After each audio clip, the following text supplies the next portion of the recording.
बिस्मिल्लाहिर्रहमानिर्रहीम। अस्सलाम वालेकुम मेरी प्यारी बहन है। उम्मीद करती हूँ कि आप सब ठीक ठाक होंगी, अपने घरों में खुशहाल ज़िंदगी गुजार रही होगी। अल्लाह पाक आपको हमेशा इसी तरह रखे, आमीन सुबह आमीन।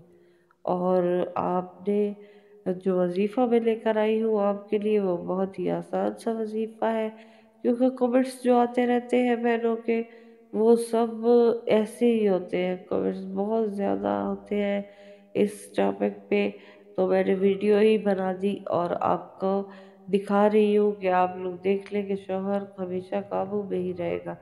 शौहर को काबू किया जा सकता है अगर आप ये वजीफ़ा कर लें, तो इंशाअल्लाह आपका शौहर काबू में ही रहेगा।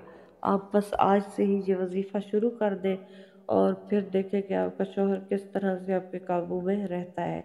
उससे पहले जिन्होंने मेरे चैनल को अभी तक सब्सक्राइब नहीं किया हुआ, तो जल्दी से मेरे चैनल को सब्सक्राइब कर लें, साथ में बेल आइकन को भी ज़रूर प्रेस कर लें।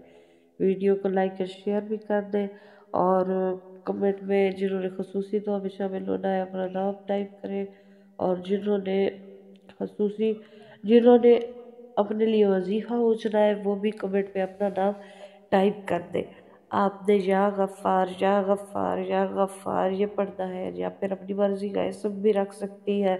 किसी भी इसम की तस्बीह बना लें, 2-2.5 माह में वो तस्बीह बहुत ज़्यादा असर दिखाने लग जाती है। आप वो भी रख सकती है, वो इसम पढ़ती रहे पढ़ती रहे पढ़ती रहे, इंशाअल्लाह शौहर हमेशा आपके काबू में रहेगा।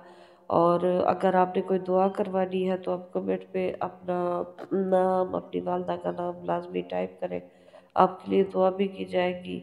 और इंशाअल्लाह अल्लाह पाक आपको जज़ाए खैर अता फरमाए, आप सबको अपने हिफ्ज़ व अमान में रखे। आप मेरे लिए दुआ करना, मैं आपके लिए दुआ करूँगी। मिलते हैं इससे अगले वजीफ़े के साथ, तब तक के लिए अल्लाह हाफिज़।